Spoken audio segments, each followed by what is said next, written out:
Ada salah seorang mahasiswa bertanya kepada saya, Pak, kenapa Alkitab kitab antara Katolik dengan Protestan itu berbeda jumlahnya? Nah, jadi saya adalah seorang pengajar di Universitas Mitra Karya dan SD Tribhuwana. Dalam hal ini pendidikan dan etika Kristen. Jadi ini termasuk agama Katolik, agama Ortodok dan Protestan menjadi satu kelas. Maka saya harus berusaha seindependen mungkin dalam menjawab pertanyaan-pertanyaan dari mahasiswa. Jadi jawabannya begini, jadi kira-kira tahun 300 sebelum Masehi, sebelum Tuhan Yesus lahir, itu di Mesir berkumpullah 70, makanya 70, tepatnya ada 72 para ahli-ahli kitab, ya, para rabi dari orang-orang Yahudi. Nah, karena bahasa Yunani itu adalah bahasa internasional, maka kemudian para rabi, orang-orang ahli-ahli agama Yahudi ini berusaha untuk menerjemahkan kitab suci ke dalam bahasa Yunani sebagai bahasa internasional gitu. Nah, kemudian terjadilah terjemahan itu dari kitab-kitab suci agama Yahudi itu. Nah, tetapi tidak hanya berhenti dari kitab-kitab agama Yahudi saja. Para rabi yang berjumlah 72, nah kemudian ini dibulatkan menjadi 70, maka kitab itu dinamakan Septuaginta.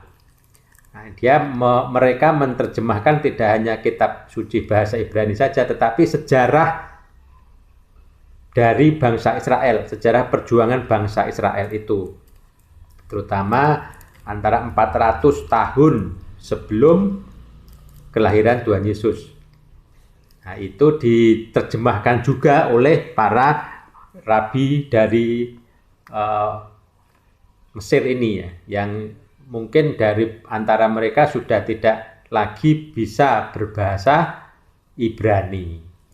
Demikian terjemahan itu, maka kemudian setelah tahun 100 Masehi, nah, orang-orang Ibrani ini juga, orang Ibrani asli, mengkanonkan kitab sucinya, yang sekarang antara kitab suci bahasa Ibrani dengan kitab suci bahasa Yunani, Septuaginta, ini jumlahnya berbeda.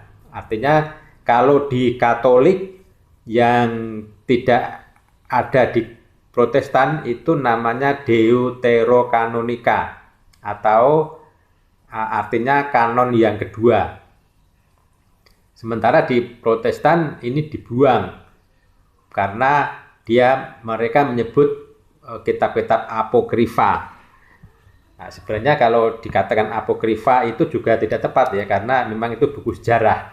Kalau apokrifa kan kitab-kitab suci yang tersembunyi, yang tiba-tiba ada, seperti Injil Thomas.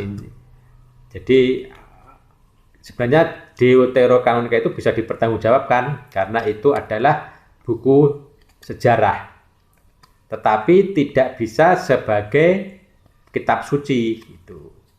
Nah, kalau di Ortodok namanya Anagenoskomena. Anagenoskomena itu adalah kitab yang layak dibaca, tetapi tidak bisa digunakan sebagai dogma. Nah, di situ cara pandang dari kitab-kitab yang tambahan itu, ya. Jadi bukan. Nah, untuk orang Yahudi sendiri, orang Yahudi sendiri ya tidak mengakui bahwa kitab itu adalah kitab suci bangsa agama Yahudi. Ya, mereka hanya mengatakan sebagai kitab-kitab sejarah saja. Itu ya kira-kira jawabannya.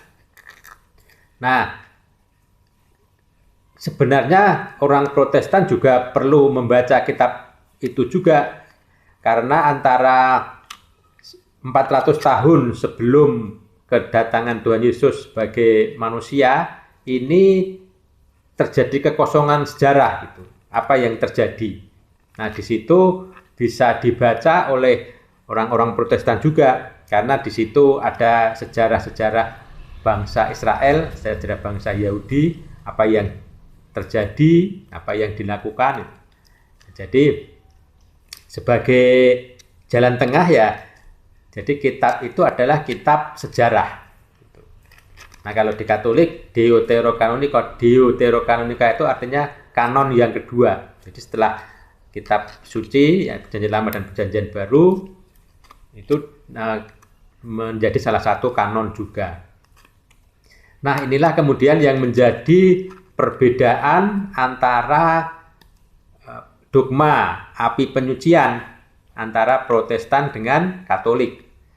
Karena memang di kitab Deuterokanonika itu ada dogma atau ada ajaran api penyucian yang tidak diakui oleh Protestan, sehingga antara api penyucian yang tidak ada di kitab suci baik di Perjanjian Lama Perjanjian Baru, tapi diambil dari kitab Deuterokanonika ini.